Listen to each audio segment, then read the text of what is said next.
In today's video, we are making a high protein sabzi. Welcome to Healthy Food for All. Now let's go through the ingredients for this recipe.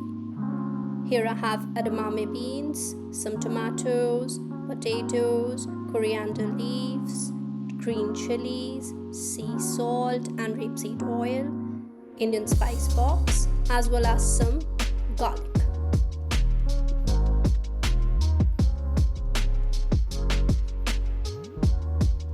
In a pan, take 2 cups of edamame beans.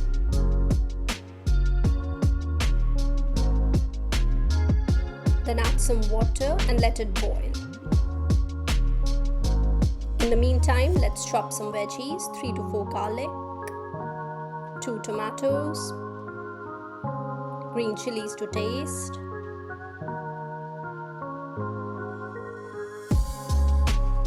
and 2 potatoes. Now in a pan, take 2 tablespoons of rapeseed oil, add 1 teaspoon of saffrida, 1.5 teaspoon of mustard seeds, as well as 1 teaspoon of cumin. Then add the veggies.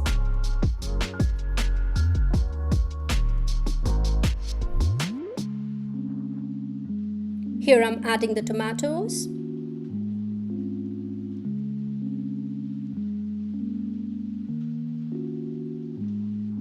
Add 1 teaspoon of turmeric and then a teaspoon of coriander powder and let everything cook for a couple of minutes.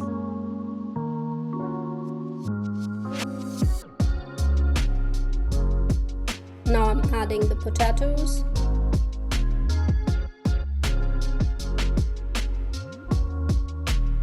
Add the beans. Edamame beans are a complete protein. That means they have all 9 essential amino acids. They are rich in fiber, rich in antioxidants, good for heart health, and are very good for bone health as well. Add sea salt to taste. Add some water. Cover it and let it cook for 10 to 12 minutes. Garnish with some coriander leaves. 100 grams of it contains 188 kilocalories, 12 grams of protein, and 10.7 grams of fiber. Serve and enjoy. Thanks for watching.